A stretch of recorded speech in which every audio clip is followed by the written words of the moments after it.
رشید رضوی صاحب، آپ نے فواد چودھری صاحب کی رائے سنی 18ویں ترمیم کے بارے میں، تو آپ کیا سمجھتے ہیں کہ یہ 18ویں ترمیم کے بارے میں جو بحث اچانک شروع ہو جاتی ہے بار بار، تو اس کی ٹائمنگ ٹھیک ہے؟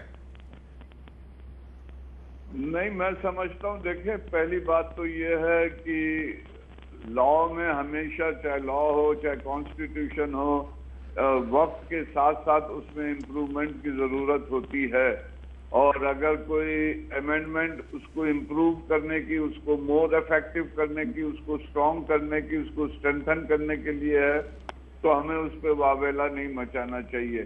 دوسری بات یہ ہے کہ این ایف سی ایوارڈ بڑا سینسٹیو ایشوز ہے، اس پہ سارے صوبے جو ہے وہ بے چین سے ہو جاتے ہیں کہ یہ ان کے حق تلافی ہوتی ہے۔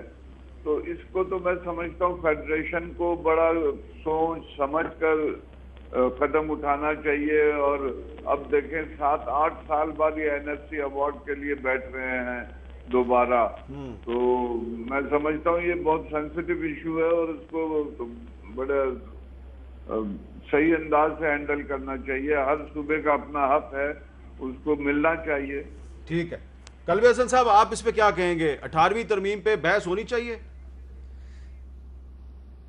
نہیں، یہ تو ویسے بالکل ہی جو آج کل کا وقت ہے تو اس میں تو بالکل بحث ہونی نہیں چاہیے۔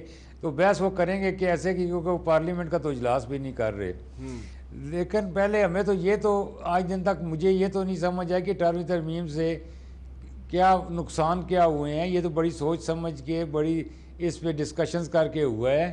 تو واقعی یہ رشید رضوی صاحب کی بات یہ ٹھیک ہے کہ یہ بڑا سینسٹیو مسئلہ ہے۔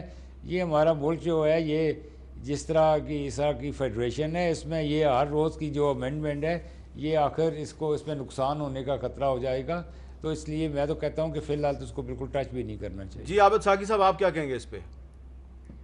میں کہتا ہوں کہ کئی ترامیم ہونی چاہیے، مزید ترامیم ہونی چاہیے آئین میں، لیکن وہ ساری ترامیم پرو پیپل ہونی چاہیے۔ عوام کے حقوق کو پروٹیکٹ کرنے کے لیے جو ڈیفیشنسیز ایگزسٹنگ کانسٹیٹیوشن میں ہیں ان کو امپروو کرنے کے لیے ترامیم ہونی چاہیے، لیکن ریگریسو امینڈمنٹس کر کے آپ ماضی کی تاریکی میں اور غاروں کے عہد میں جانے کا جو سلسلہ ہوگا، میں سمجھتا ہوں اس کے خلاف پوری قوم کھڑی ہو جائے گی۔ اچھا، اب آخر میں آپ کو عوامی حقوق، عوام کے بنیادی حقوق کے تحفظ کے لیے آئین میں ترامیم ہونی چاہیے۔ We welcome those amendments. Fawad Chaudhry صاحب آخر میں ذرا یہ بتا دیں کہ کیا نیب کے قانون میں تبدیلی کا کوئی امکان ہے؟ حکومت اور اپوزیشن میں اس پر کوئی دوبارہ بات چیت شروع ہو سکتی ہے؟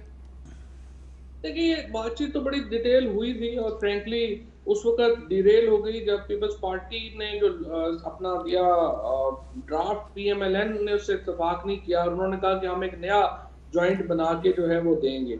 اب پی ایم ایل این نے، مجھے پتا چلا ہے کہ انہوں نے کچھ ڈرافٹ انہوں نے بنا کے دیا ہے، لیکن وہ جوائنٹ ڈرافٹ نہیں ہے اپوزیشن کا۔ تو اگر پہلی یہ بھی سارا لا تو خود پی ایم ایل این اور پیپلز پارٹی کا بنایا ہوا ہے، چیئرمین سے لے کے چپڑاسی تک ایک بھی اپوائنٹمنٹ کو پی ٹی آئی کی تو نہیں ہے۔ سو اگر اس میں اپوائنٹمنٹس کرنی ہے، اس میں سیریسلی اپوزیشن کو بیٹھنا چاہیے اور ایک کمپریہنسو ڈرافٹ پہلے میڈیا کے سامنے بے شک رکھ دے، تاکہ بر حکومت کے سامنے رکھ دے، تاکہ ڈسکشن ہو جائے، اس پہ ہو جائے، لیکن ایک اپوائنٹمنٹس تو چاہیے۔ بہت شکریہ فواد چودھری صاحب، جناب رشید رضوی صاحب، عابد ساقی صاحب اور حسن صاحب، آپ چاروں کا بہت بہت شکریہ۔ اور یقیناً بازار کھل گئے ہیں، شاپنگ مالز کھل گئے ہیں، بہت رش ہے بازاروں میں، شاپنگ مالز میں، لیکن آپ ذرا احتیاط کیجئے کیونکہ وبا بھی ختم نہیں ہوئی، اور اٹارنی جنرل آف پاکستان نے آج سپریم کورٹ کو بتایا کہ جون میں حالات زیادہ خطرناک ہو سکتے ہیں، اس لیے احتیاط کا دامن ہاتھ سے مت چھوڑیے۔